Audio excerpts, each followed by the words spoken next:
Tidak ada yang saya takuti. Untuk kepentingan nasional, untuk kepentingan rakyat, untuk kepentingan bangsa, untuk kepentingan negara, tidak ada yang saya takuti kecuali Allah.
Di masa lalu, pos perbatasan Indonesia dengan negara lain seringkali dianggap sebagai pintu belakang dan bisa dibilang sih kayak kurang diperhatikan dan kurang dirawat.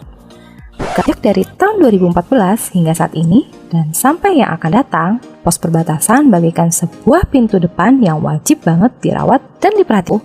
Nggak terawat gitu, pelayanannya juga kurang maksimal. Karena posisinya PLBN Entikong yang penting dan strategis, pada tahun 2016 dilakukan revitalisasi besar-besaran. Dan di tahun 2017, PLBN Entikong terpadu dengan wajah baru yang megah resmi dibuka. Revitalisasi nggak cuma dilakukan di area PLBN yang memiliki luas lahan 8,03 hektar ini, tapi juga dilakukan di infrastruktur pendukungnya. PLBN yang terdiri di area seluas sebesar 9,1 hektar ini selesai direvitalisasi pada tahun 2017. Hasil bangunan megah berdiri menggantikan bangunan lama yang tua dan lusuh. Saat ini PLBN Terpadu Aruk dilengkapi dengan berbagai fasilitas dari mulai pemeriksaan terpadu, klinik, jembatan timbang, pemindai truk, gudang sita, hingga monumen lintas batas. PLBN Aruk memiliki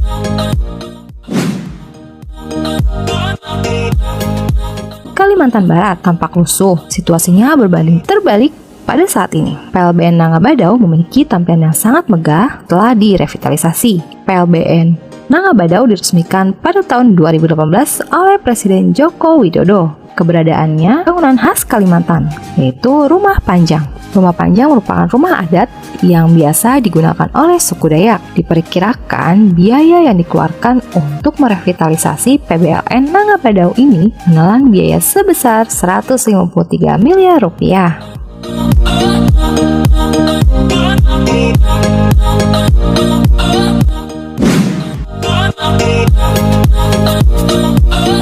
Yang berdiri di Nusa Tenggara Timur dengan berbatasan langsung oleh Timor Leste.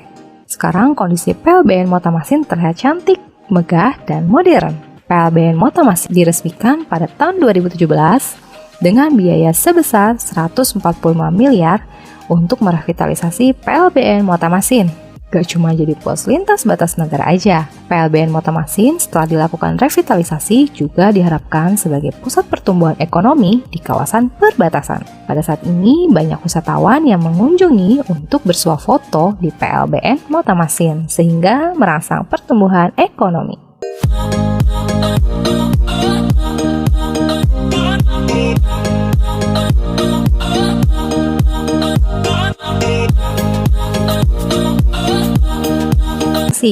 PLBN Suku yang sudah nampak gagah, megah, dan cantik ini berbatasan langsung dengan Papua Nugini. Masih di sekitar PLBN Suku juga terdapat satu bangunan pasar modern serta terminal angkutan umum sebagai sarana transportasi penghubung kota Jayapura. Pasar tersebut dibangun dengan tujuan untuk mengembangkan potensi perekonomian di sekitar daerah perbatasan. Menariknya, masyarakat Desa Vanimo dari Papua Nugini yang berbatasan langsung dengan suku seringkali berbelanja kebutuhan pokok maupun kebutuhan lainnya di pasar Suku. Dipilihnya Suku dikarenakan jarak tempuh dari Desa Vanimo ke pusat kota di Port Moresby, ibu kota Papua Nugini, cukup jauh dan harga kebutuhan pokok di pasar suku dinilai lebih terjangkau. Untuk diketahui bahwa pasar di sini tidak. Presiden Joko Widodo memamerkan sejumlah perkembangan proyek infrastruktur, salah satunya pembangunan infrastruktur bandara di kawasan Papua. Jokowi ini bandara-bandara di kawasan Papua dan Papua Barat mengalami pemugaran. Beberapa bandara yang dipugar antara lain Bandara Nop Goliat Dekai di Yahukimo, kemudian Bandara Wamena di Kabupaten Jaya Wijaya, Bandara Utarom Kaimana, kemudian Bandara Domine Edward Osok, dan juga Bandara Mopah di Merauke. Sebelumnya, demi pemerataan dan keadilan, pemerintah melalui Kementerian Pekerjaan Umum dan Perumahan Rakyat mengalokasikan pendanaan pembangunan fisik 7 hingga 8 triliun rupiah untuk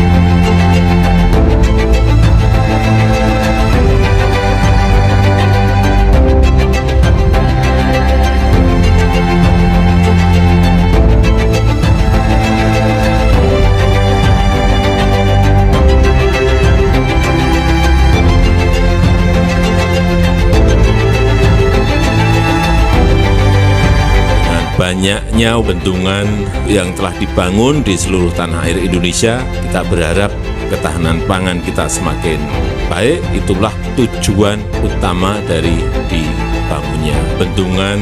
Selain memang juga ada yang dipakai untuk wisata, untuk pembangkit listrik, dan juga untuk penyediaan air baku.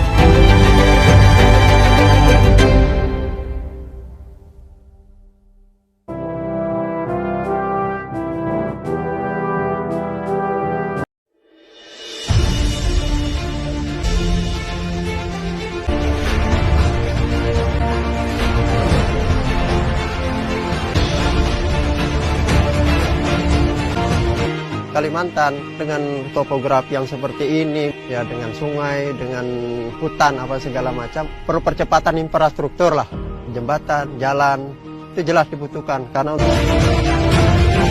yang terbaru di Kalimantan ini adalah tol Balikpapan Samarinda, tol pertama di Kalimantan.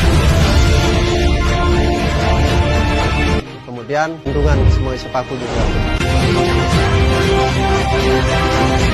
Memang yang harus dibangun itu adalah infrastruktur penunjangnya dulu gitu loh.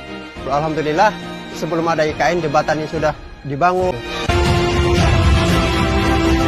Adanya jalan tol ini untuk barang-barang yang dari luar daerah masuk ke Kalimantan kurang lebih makan waktu 2,5 sampai 3 jam. Sekarang melalui jalan tol Balsem ini ya 1,5 jam, ya lumayan lama.